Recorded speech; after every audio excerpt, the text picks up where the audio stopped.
அனைவருக்கும் வணக்கம். நான் அருப்புக்கோட்டை அண்ணாமலையார் ஜோதிட நிலையத்திலிருந்து உங்கள் ஆஸ்தான ஜோதிடர் ஜெய்சங்கர் பேசுகிறேன். என்ன பார்க்க போகிறோம் அப்படின்னா, தமிழக வெற்றி கழகம் அரசின் முதல்வர், சாதனை நாயகன், வெற்றி நாயகன் விஜய் அவர்களின் முதல் பட்ஜெட், மாபெரும் வெற்றி பட்ஜெட்.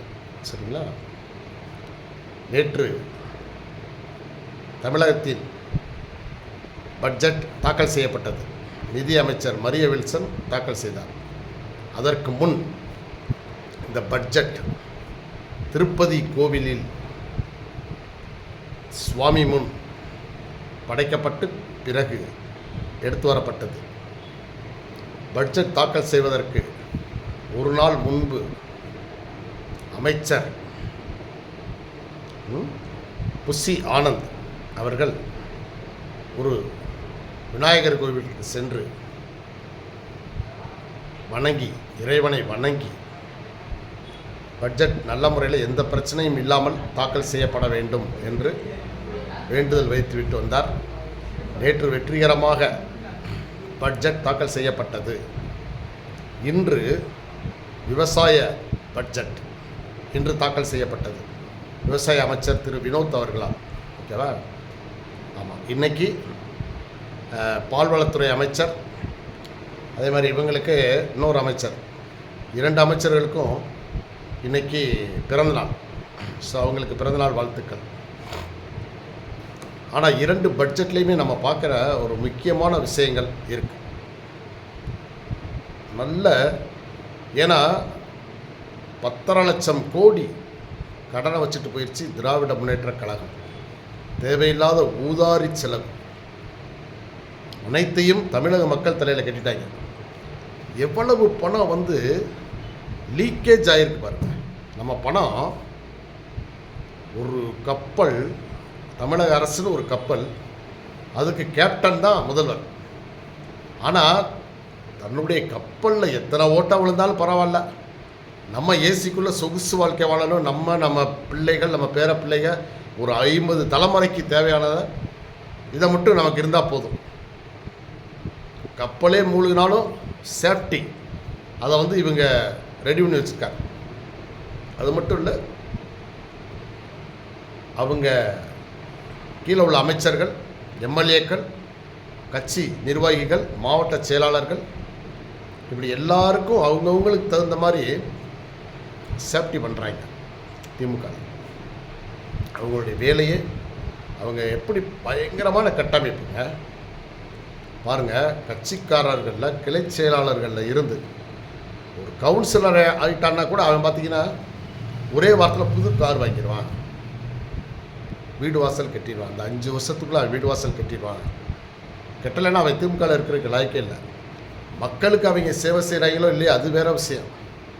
ஆனால் அவனுடைய அந்த பீரியடில் கண்டிப்பாக காரு, பங்களா எல்லாம் வாங்கி ஆகணும்.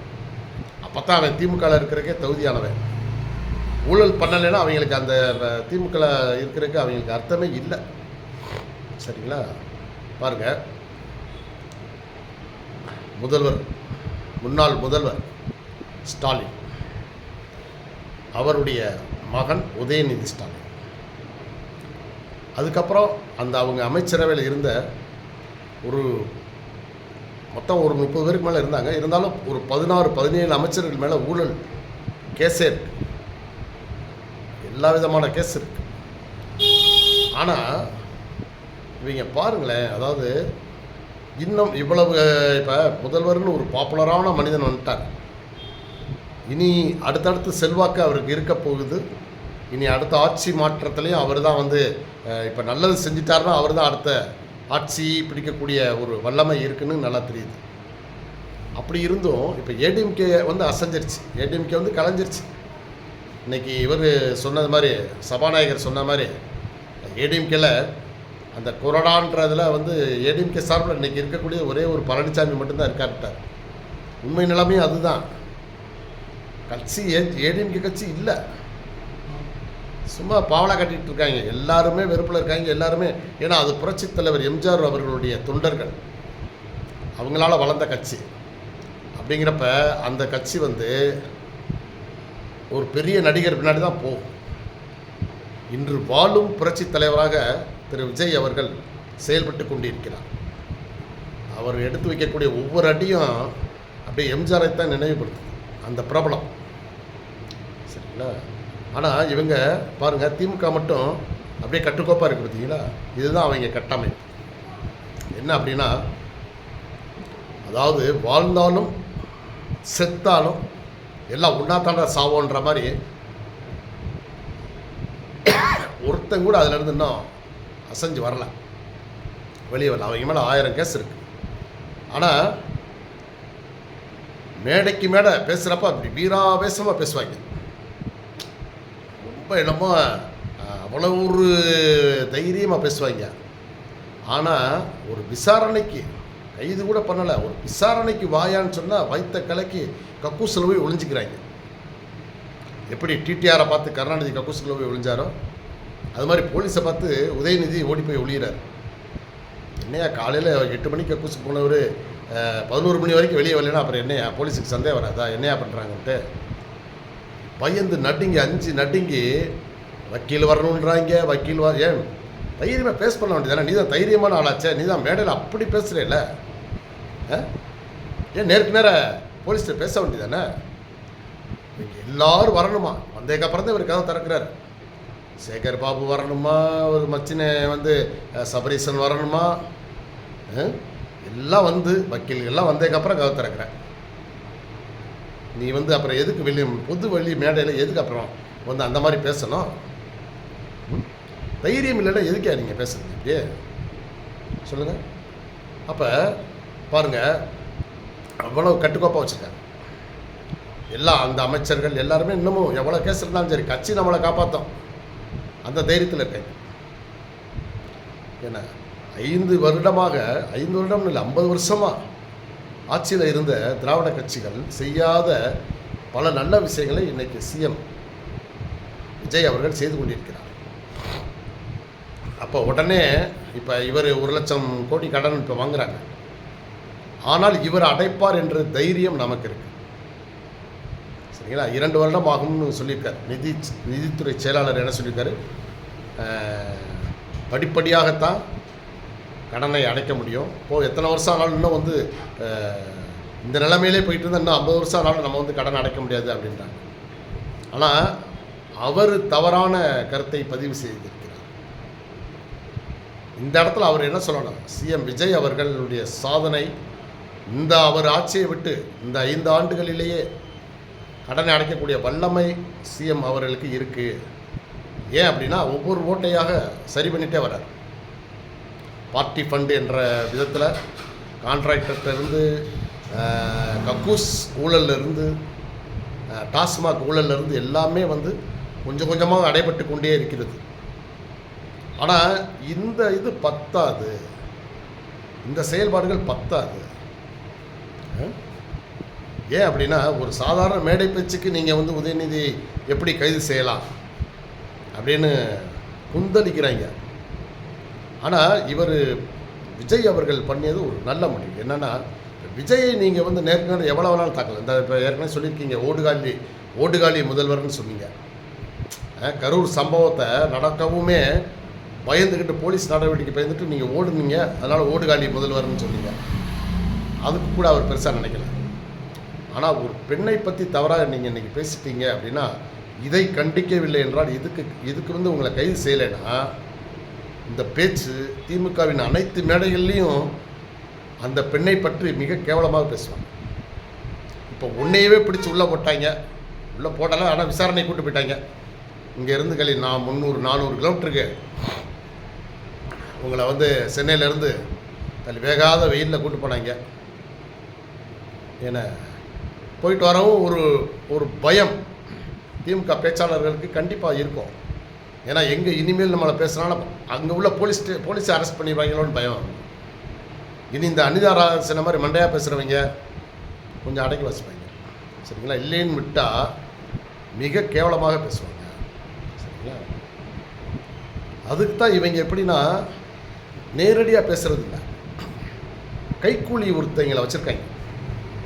சீமா, அப்புறம் வந்து அது மாதிரி இந்த மே 17 இயக்கம் அவன் ஒருத்தன், அதே மாதிரி வேல்முருகன், வாழ்முறை தமிழக வாழ்வுரிமை கட்சி வேல்முருகன், இவங்கெல்லாம் சம்மந்தமில்லாத ஆளுங்க இதுக்காக வந்து பேசுவாங்க. காரணம், இனி இந்த வருஷம் இந்த 5 ஆண்டுகளுக்கும் இவங்களுக்கு திமுக படி அளக்கும்.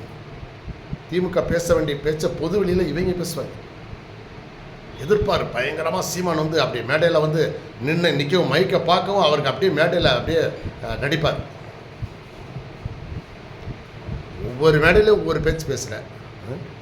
நீ எல்லாம் எதுக்கு வந்து கட்சி வளர்த்துருக்க? நீ வந்து போன தேர்தலில் நான் பார்த்தேன், அதுக்கு முன்னாடியாவது பிரச்சாரத்தில் வந்து உன் பின்னாடியே கூட்டம் இருந்துச்சு. ஆனால் நீ காரைக்குடியில் நிற்கிற, சரிங்களா? ஆனால் உன் பிரச்சாரத்துக்கு பின்னாடி உன் வேனுக்கு பின்னாடி ஆளுகளே இல்லை. ஒரு 20 பேர் 30 பேர் இருந்தாங்க. அப்போ நீ ஒரு கட்சி தலைவர் 15 வருஷமாச்சு, 15 வருஷமாக கட்சி நடத்துகிற தலைவர் பின்னாடி கூட்டம் அப்படி ஜெயன் கூட வேண்டாமா? அதிலே தெரிஞ்சு வச்சு நீ படுதோல்வி அடைய வேணும். நீ தான் ஜெயிக்கிறது விரும்பாத ஆளாச்ச.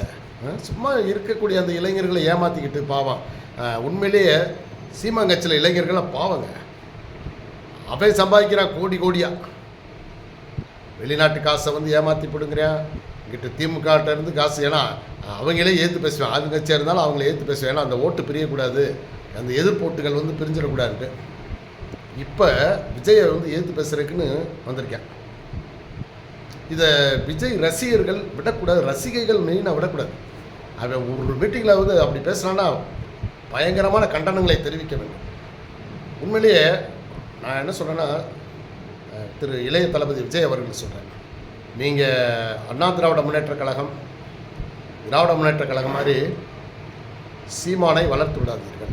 அவன் ஒரு விஷக்கிருமி, சரிங்களா? அவன் வந்து தமிழ்நாட்டை வந்து உண்மையிலே தமிழ்நாட்டை முன்னேற்றம்ன்ற எண்ணம் கொஞ்சம் கூட கிடையாது. இங்கிட்டும் பேச வேண்டிய அங்கிட்டும் பேச, குரங்கு வந்து இங்கிட்ட அங்கிட்டுன்னு காசை வாங்கி இது அந்த ஒரு இடம் போட்டு தனக்குத்தானே தின்னது மாதிரி அவன் வந்து அவன் குடும்பத்தை வளர்க்குறதுக்கு நல்லா தெரிஞ்சுக்கிட்டான். சினிமாவில் போனி ஆகலை, அவன் எடுத்த படம் ஒன்று கூட ஓடலை, நடிக்கிறதுக்கும் வாய்ப்பு இல்லாமல் போச்சு. அப்புறம் எப்படி அவன் வந்து இத்தனை 1000 கோடி வந்து எப்படி 1000 கோடிக்கு மேலே சம்பாதிச்சிருக்கேன் சொல்லுங்கள்?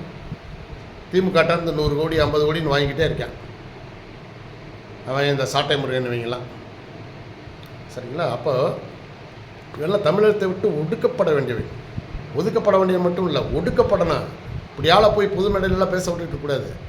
அவன் இவன் மேடையில் பேசுகிறது, முதல்வரை பற்றி மிக தவறாக பேசுகிறான். இந்த போலீஸ் என்ன செய்கிறாங்க, உயர் அதிகாரிகள் என்னங்க செய்றீங்க? எதுக்குங்க திமுகவை வந்து நீங்கள் வந்து சீமானை வந்து வளர விட்டுக்கிட்டு இருக்கீங்க? இன்றைக்கி நீதிபதிகளில் திமுக அரசால் போடப்பட்ட அந்த இடஒதுக்கீடு நீதிபதி இருக்காரு, அவர் சொல்கிறார், சீமான் வந்து அரசியல், தமிழக அரசியலில் தவிர்க்கப்பட முடியாதவரா, இப்படி ஒரு நீதிபதி பேசலாமா? முதல்ல அவருக்கு ஒரு மெமோ கொடுங்க. தலைமை நீதிபதி என்னையா செய்றீங்க? இப்படி தேவையில்லாமல் எவனையாக வளர்த்து விட்டு கடைசியில் அது வந்து ஏதாவது ஒரு பிரச்சனை கொண்டே முடிகிறதுக்கா? அதாவது ஆணவ பேச்சு, ரொம்ப ஒரு அசிங்கமான பேச்சுக்களை மேடை பேச்சில் பேசுகிறேன். மேடை பேச்சில் ஒரு தரம் இருக்கணும். ஆனால் தரங்கட்ட பேச்சு பேசக்கூடிய தலைவர்களை உடனடியாக அரெஸ்ட் பண்ணிடுங்க. சீமானெல்லாம் தேசிய பாதுகாப்பு சட்டம் மற்றும் இந்த குண்டர் தடுப்பு சட்டத்தில் நீங்கள் அரெஸ்ட் பண்ணணும் தளபதி விஜய் அவர்கள். இனி அடுத்த இருந்தாலும் அவன் பேசுகிற எல்லா பேச்சுக்களையும் கண்காணித்து நீங்கள் தடை பண்ணுங்கள். ஏன்னா அவன் வந்து திராவிட முன்னேற்ற கழகத்திட்ட காசை வாங்கிட்டு திராவிட முன்னேற்ற கழகத்துடைய அவங்க கொடுத்த அந்த அசைன்மெண்ட்டை தான் அந்த ஆள் பேசுகிறேன். ஸோ அதனால் அது வந்து தடை செய்யப்பட வேண்டிய ஒரு இயக்கம். நாம் தமிழர் கட்சி தமிழகத்தில் தடை செய்யப்பட வேண்டிய ஒரு இயக்கம். இப்படிலாம் தேவையில்லாத ஆட்களை வளர்த்து விட்டா அவன் ஒரு நாள் இந்த தமிழ் நிலம் எனக்கு சிக்கிச்சு நீ செத்தடான்றான். யாரை? பிரதமரை. அப்போ இதெல்லாம் வேடிக்கை பார்த்துட்டு இருந்தாங்க திராவிட கட்சி ஆளுங்க.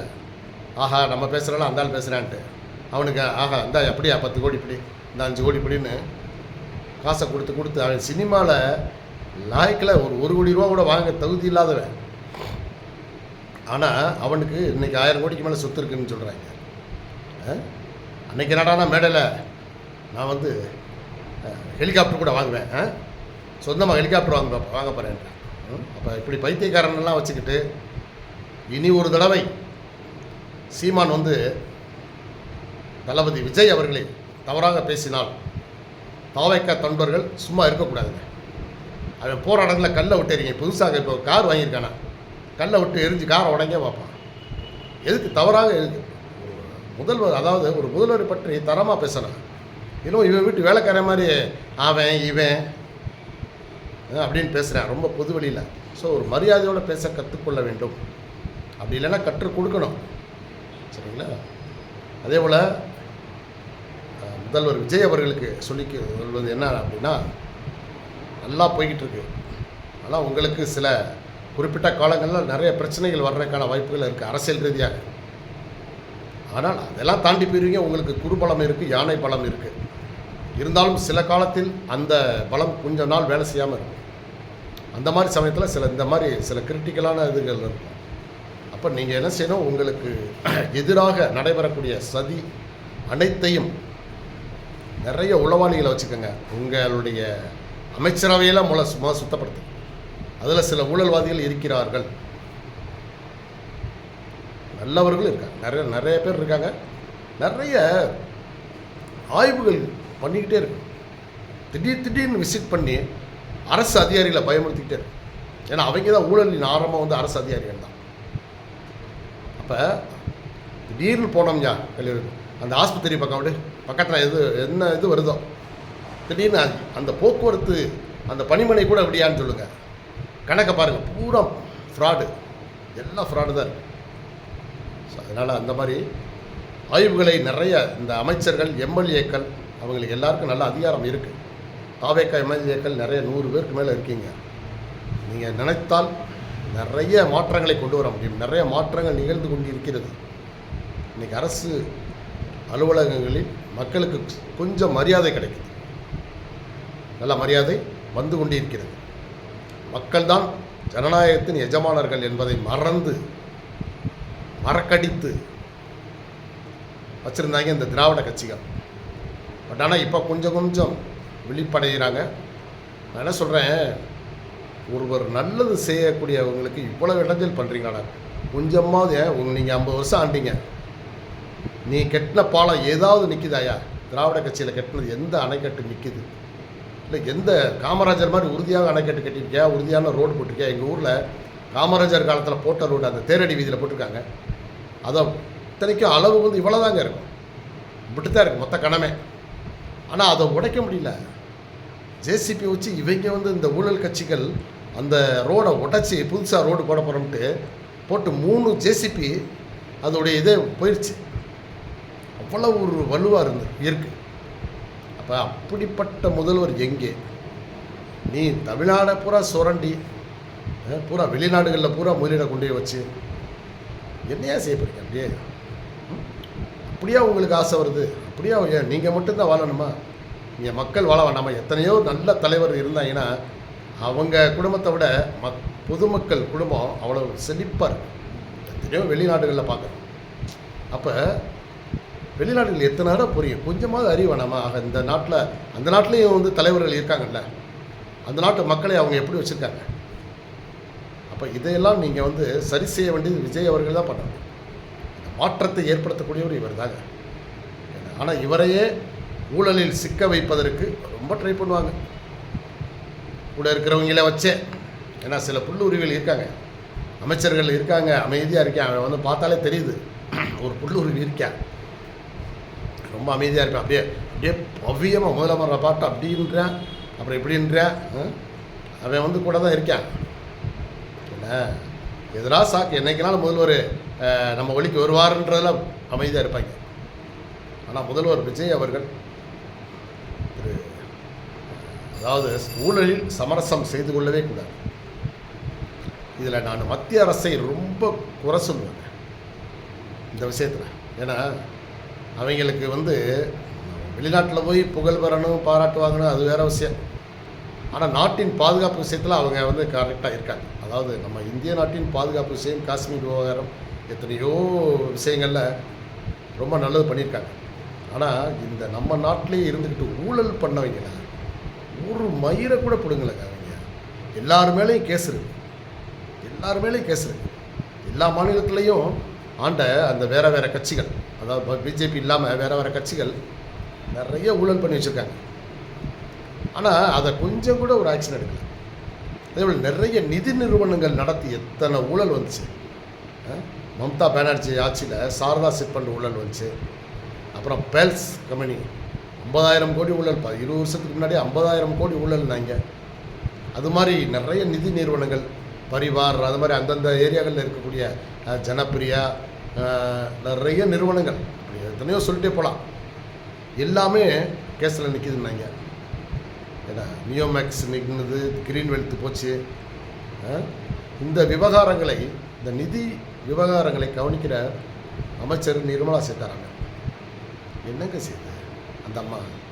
இப்போ ஒரு 2-3 வருஷமாக அந்த அம்மா செயல்பாடுகள் சுத்தமாகவே சரியில்லை. மத்திய அரசில் வேலை பார்க்கக்கூடிய அமைச்சர்கள் நிறைய பேர் அதிருப்தியில் இருப்பாங்களா என்னன்னு தெரிய மாட்டேங்குது. மோடி அவர்களை தவிர மற்றவங்க அவருடைய அந்த செயல்பாடுகளே ரொம்ப மோசமாக இருந்தால் இப்படி இருக்கணும், ஆண்மையோடு இருக்கணும். பொதுவெளியில் மார்க்கண்டேயன் பேசினார், முதல்வர் எலும்பு உடப்பம்டா அப்படின்னாரு. உன்னை உடச்சி கதவை திறப்பம்டான்னாரு. பிடிச்சாங்க வாரு போலீஸு. அதாவது தப்பாக பேசணும். யாராக இருந்தாலும் நேருக்கு நேர அரசியல் ரீதியாக எவ்வளவோ விஷயங்களில் பேசலாம். எங்கள் தொகுதியில் அதை செய்யலை இதை செய்யலை பேசலாம், எவ்வளவோ, அது ரொம்ப நல்லது.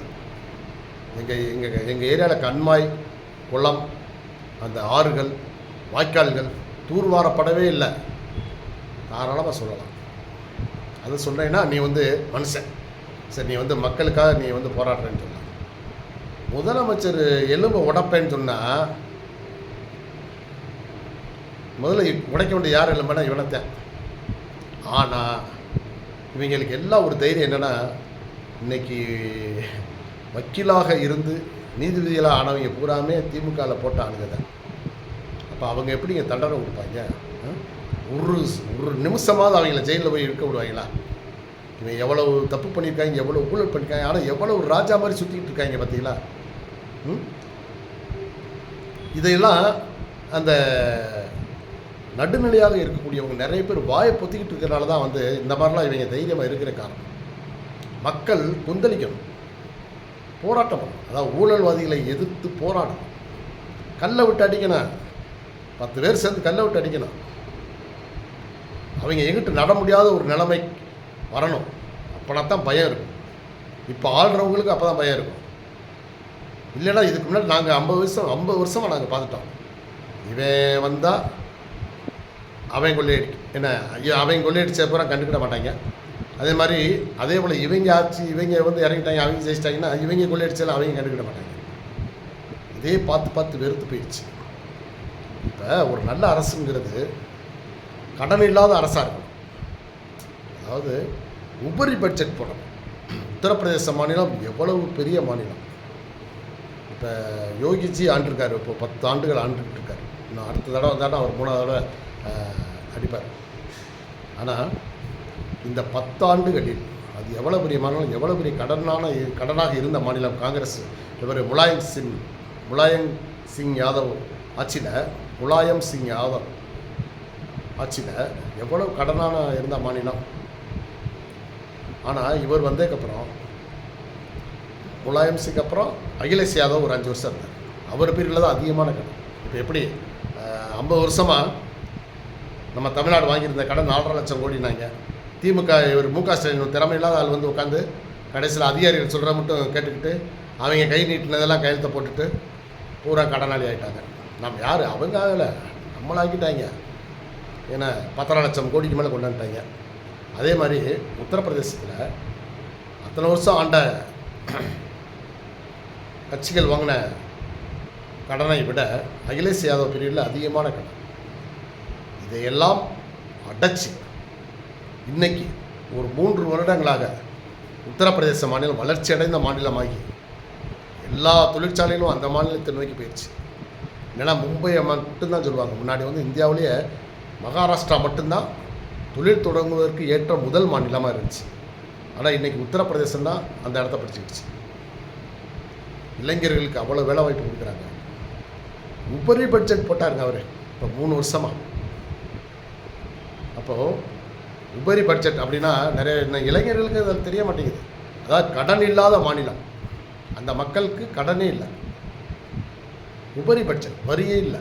வரி போடாமல் நிறைய விஷயங்களை வந்து ரொம்ப எளிமை பண்ணி மக்களுக்கு அப்படி இருந்தால் மக்கள் வந்து எல்லாரும் அனைவரும் முன்னேறுவாங்களா இல்லையா? அது எவ்வளோ பின்தங்கிய மாநிலமாக இருந்தது. அவ்வளோ பெரிய கங்கை நதியை சுத்தப்படுத்தினார் பிரதமர் மோடி அவர். ஆனால் இங்கே சாக்கடை மாதிரி ஓடிட்டுருக்கு எல்லா புனித நதிகளும். அதை சுத்தம் பண்ணுறதுக்கு நம்ம அரசாங்கத்துக்கு அந்த சிந்தனை இல்லை. நம்ம இங்கே ஆட்சி ஆண்டவங்களுக்கு இது வரைக்கும் ஆண்டாங்கல்ல, நதிகளை பூரா சுத்தமாக வச்சுக்கணுன்ற ஒரு எண்ணமே இல்லை. சாக்கடை தண்ணியை பூரா அதில் விடுறேன். தாமிரபரணி எவ்வளோ புனிதமான நதி. அதாவது என்ன சொல்கிறது, புராண காலத்திலேருந்து இருக்குது காவிரி, தாமிரபரணியெல்லாம். அதில் பூரா பார்த்திங்கன்னா பெரும்பாலும் சாக்கடையை கலந்து விடுறாங்க. நிறைய இடங்களில் கேரளாவில் இருந்து அந்த நம்ம அணைகளுக்குள்ளே அவங்க தொழிற்சாலையிலேருந்து பூரா தண்ணி பூரா அந்த அணைக்கட்டுகளில் விடுறாங்க. அந்த கிழவரப்பள்ளி அணையில் பாருங்கள், தண்ணியை திறந்து விட்டால் பூரா நுறையாக தள்ளுது. அதெல்லாம் கேரளாவிலேருந்து வரக்கூடிய அந்த கழிவு நீரை பூரா அதில் விடுறாங்க, தொழிற்சாலையிலேருந்து வர்ற தண்ணியை பூரா. அப்போ தமிழ்நாடை ஒரு குப்பை மாநிலமாக ஆக்கிட்டாங்க திராவிட.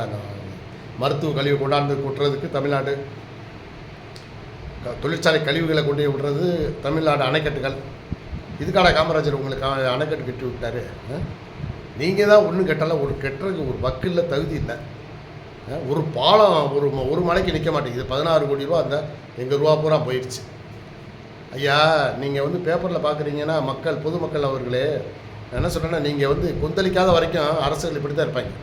அந்த 16 கோடி யார் காசு? நம்ம காசியா? நம்ம வரி பணம். நம்ம மேலே இவங்க வாங்கின கடை. இப்படி ஊதாரித்தனமாக இருந்தால் நீங்கள் வந்து அதை ஏற்றுக்கிறீங்களா சொல்லுங்க. அப்போது இதை சரி பண்ணுவதற்கு ஒருத்தர் வந்துட்டார் இன்னைக்கு. ஆனால் அவர்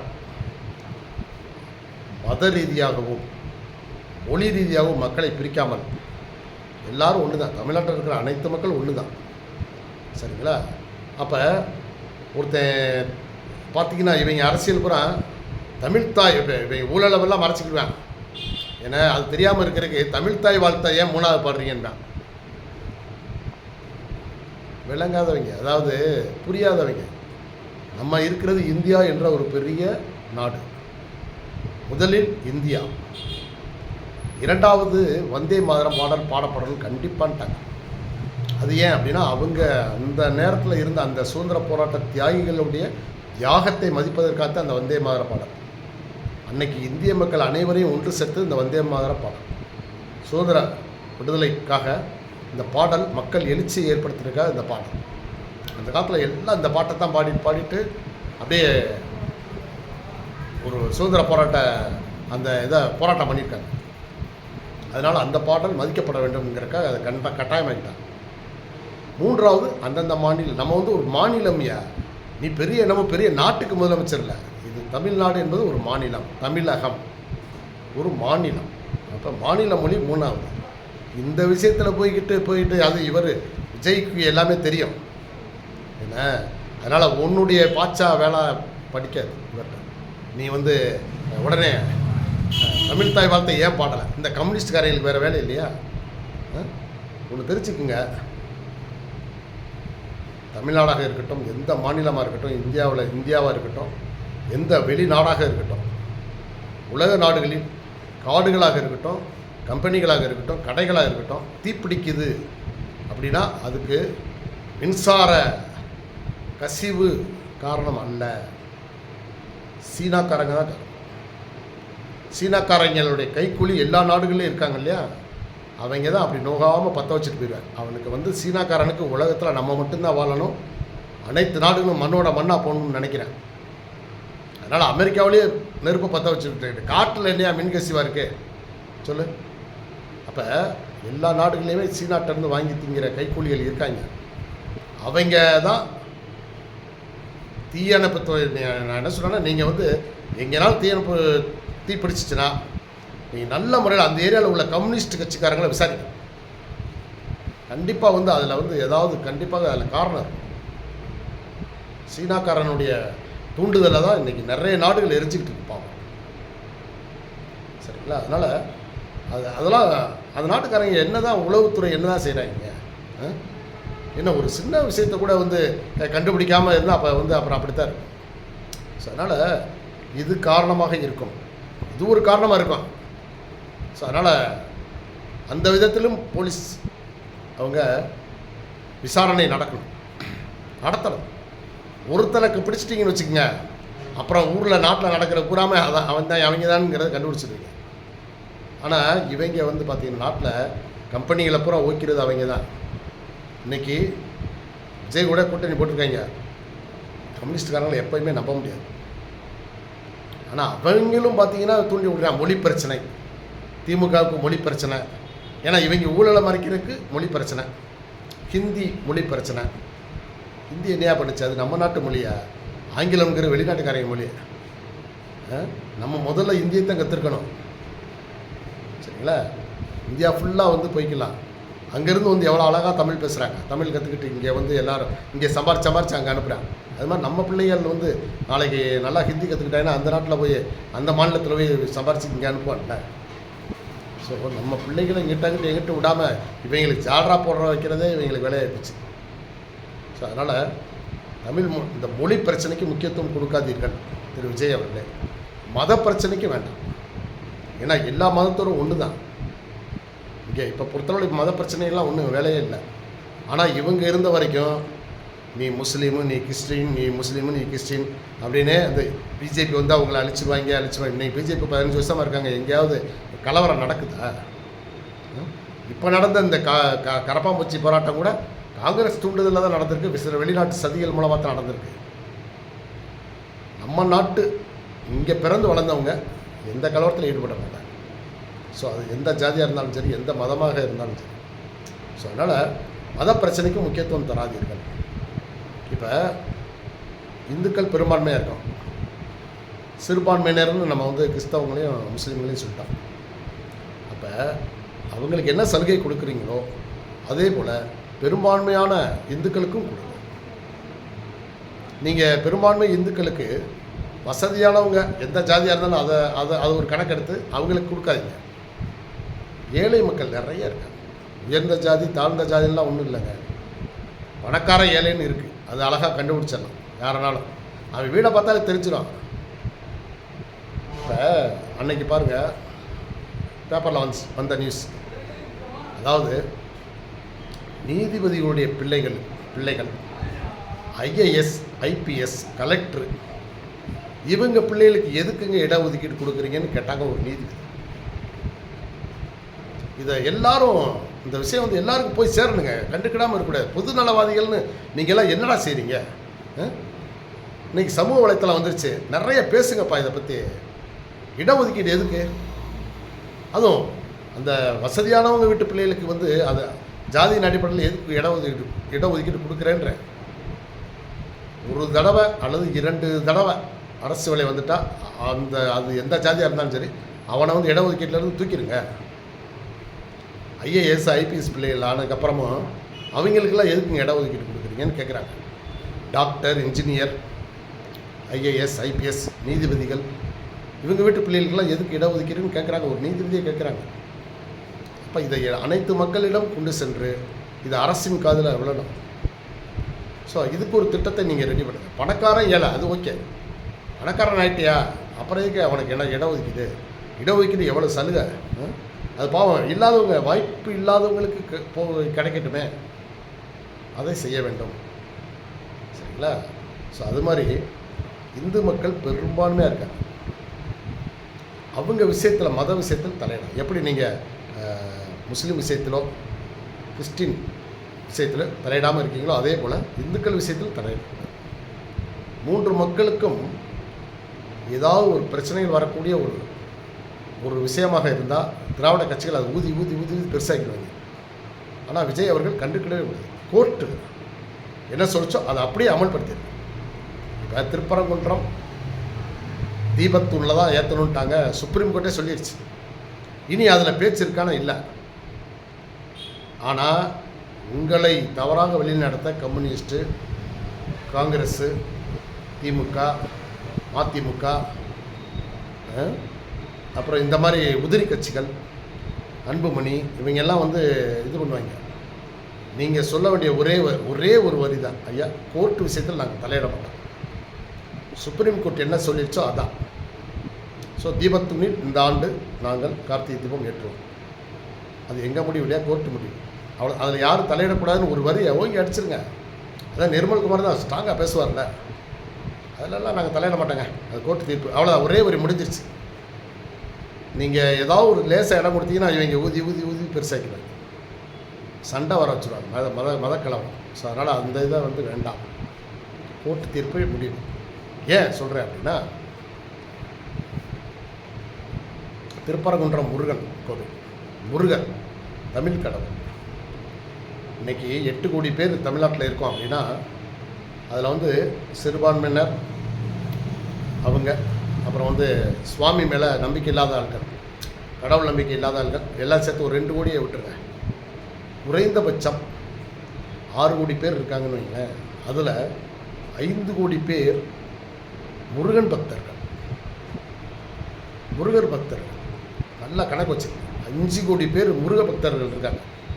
அவங்க மனதை புண்படுத்தாதீர்கள் என்று நான் விஜய் அவர்களை கேட்டுக்கொள்கிறேன். ஏன்னா கிட்டத்தட்ட 60 வீடுகளுக்கும் பாருங்கள் இந்த 5 கோடி மக்கள் போய்கிட்டு இருக்காங்க. திருச்செந்தூரில் அறநிலைத்துறை அமைச்சராக சேகர் பாபு இருந்தப்ப கோயிலுக்குள்ளே போகும்போது பக்தர்கள், நாங்கள் ரொம்ப நேரமாக காத்துக்கிட்டு இருக்கோமே, 4 மணி நேரம் ஆச்சு, எங்களுக்கு தண்ணி கூட கொடுக்கலன்னு சொல்கிறாங்க. ஒரு அமைச்சர் என்ன சொல்லணும், அவர் கண்டுக்கிடாமல், ஆமாம் திருப்பதி கோயிலெல்லாம் போய் நிற்கிறீங்க, நில்லுங்கம்மா, அதெல்லாம் தண்ணியெல்லாம் தரமாட்டாங்க அப்படின்ட்டு போயிட்டே இருக்காரு. அப்படி சொன்னவனை இன்னைக்கு திருத்தணி முருகன் கோயிலுக்கு போயிருக்காப்புல இந்த மாடு, அங்கே மலை வரைக்கும் போகிறதுக்கெல்லாம் கார் வசதி போகிறதுக்கெல்லாம் இடம் இருக்குது. ஆனால் முன்னாடி கீழே அடித்தளத்தில் பேரிகார்டு போட்டிருக்காங்க, போலீஸ் நிற்பாங்க. உடனே நான் இந்த மாதிரி முன்னாள் அறநிலைத்துறை அமைச்சர் வந்திருக்கேன், அந்த பேரிகார்டை எடுத்து விடுங்க, நான் கோயில் உச்சி வரைக்கும் போகணும்னு சொல்லியிருக்கேன். அங்கே நின்ற சாதாரண ஒரு போலீஸ் இன்ஸ்பெக்டரே வச்சுக்குவாங்க, அவர் அதெல்லாம் உன்னை அனுமதிக்க முடியாதுன்ட்டார். நீ யாரியா, நீ என்ன இவங்க என்ன மன்னர் பரம்பரையாங்க, இவங்களுக்கெல்லாம் என்னங்க நினப்பு? கார்லாம் பாருங்கள் எவ்வளோ ஒரு பந்தாவான கார் இவங்க. ஆனால் வேட்புமனு தாக்கலில் மட்டும் பார்த்தா சொந்த கார் இல்லை, சொந்த சைக்கிள் கூட இல்லை, சொந்த பைக் இல்லை, கையில் பேங்க்கில் வந்து ஒரு 10,000 கூட இல்லை, 20,000 கூட இல்லைன்னு அறிக்கை கொடுக்குறாங்கல்ல. அப்போ இந்த தேர்தல் கமிஷன் என்ன செய்யணும், அதை அறநிலைத்துறை, வருமான வரித்துறைக்கெலாம் அனுப்பிவிட்டு, ஐயா இவங்க இவ்வளோ தான் பாவம் பிச்சைக்காரங்களாக இருக்காங்க, சொத்து பத்து இருந்தால் பூராத்தையும் நீங்கள் வந்து எடுத்துக்கலாம்ன்ற மாதிரி அவங்களே வாக்குமூலம் அனுப்பிச்சிட்டாங்க, நீங்கள் போய் எல்லாத்தையும் கைப்பற்றிக்கான்னு சொல்லலாம்ல. அப்படி கைப்பற்றினா இவங்க விடுவாங்களா? ஐயோ எனக்கு 10,000 கோடி சொத்து இருக்குது, எனக்கு 20,000 கோடி சொத்து இருக்குன்ற. அதை விட்டுவிட்டு இவங்க வந்து மக்களை எந்த அளவுக்கு முட்டாளாக்கியிருக்காங்கன்னு பார்த்துக்கோங்க. ஸோ அதனால் மத விஷயங்களில் தலையிட வேண்டாம். அதே மாதிரி அங்கே போய் ஆடு சாப்பிட்டேன், மாடு சாப்பிட்டேன், மலையில் போய் புனிதமான அனைத்து மக்களுமே, அனைத்து மக்களுடைய அந்த உரிமைகளை, மத உரிமைகளை மதிக்கணும். சும்மா ஒரு கட்சி தூண்டி விடுது, நீ போய் ஒரு பிரச்சனையை கிளப்பினான்னு சொல்லிட்டா உடனே இவங்க நாங்கள் அது. ஏன்னா திமுக வந்து அதிகாரத்தில் இருந்து பழகினவங்க, அவன் எத்தனை லட்சம் கோடினாலும் செலவழிக்க தயாராக இருப்பான். அப்போ இதுக்கு வந்து நம்ம எந்த சமுதாயமும், சமுதாய அந்த உறவின் முறைகள் என்று சொல்லக்கூடிய அந்த நிறுவனங்கள் அதுக்கு வந்து இடம் கொடுக்கக்கூடாது. யார் உண்மையாக நல்ல மக்களாட்சி பண்ணுறாங்கன்னு பார்த்து அவங்களுக்கு நல்ல முறையில் ஒரு ஆதரவு கொடுக்க வேண்டும்.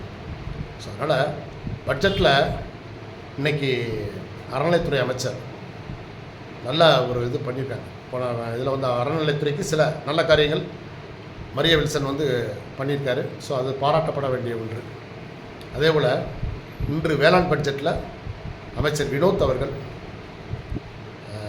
காவிரி டெல்டா பகுதியில் உள்ள ஓடைகள் அனைத்தும் நாங்கள் தூர்வாரி இருக்கிறோம் என்று சொல்லியிருக்காங்க. இது ஒரு பாராட்டத்தக்க ஒரு விஷயம். 10 கோடி ரூபா செலவில் நாங்கள் தூர்வாரி இருக்கிறோம். இதே இது திமுகவில் இருந்தால் நேரம் 400 கோடி ரூபா பட்ஜெட்டில் நாங்கள் வந்து தூர்வாரணும்னு போட்டிருப்பாங்க. செலவு 10 கோடி தான் இருக்கும், மிச்சம் 390 கோடி அவங்க பாக்கெட்டுக்கு போயிருக்கு. இதைத்தான் வந்து ஒரு நல்ல அரசு பாருங்கள், வெறும் 10 கோடி ரூபாயில் காவிரி டெல்டா மாவட்டங்களில் உள்ள அந்த கால்வாய்கள் தூர்வாரப்பட்டிருக்கிறது. நல்ல செய்தி, விவசாயிகளுக்கு நல்ல செய்தி. விவசாயிகள் உண்மையிலேயே, அதாவது நான் சொல்கிறேன், திமுக தூண்டி விட்டு போய் இங்கேருந்து போய் ட்ரெயினில் போயிருக்காங்க டெல்லியில் போய் போராடுவோம்ட்டு. ஏயா, போராட வேண்டியது தமிழ்நாடு, நீ நம்ம உன் நிலம் இருக்கிறது தமிழ்நாடு, உனக்கு தண்ணி வர வேண்டியது தர வேண்டியது காங்கிரஸ் ஆளக்கூடிய கர்நாடகா மாநிலம். நீ வந்து கர்நாடகாவில் தான் போய் போராடணும், அந்த முதல்வர் வீட்டுக்கு முன்னாடியோ இல்லாட்டா கர்நாடகாவில் சட்டசபைக்கு முன்னாடி போய் போராடலாம். நீங்கள் தண்ணி விடியாங்க, அங்கே போய் உன் தைரியம் காட்ட முடியல. அங்கே போனீங்கன்னா உன் சட்டியை உரி விட்டு அட்டி வெளுவெளுன்னு வெளுத்து விட்டுருவாங்க. சரியா? அந்த இது இல்லை,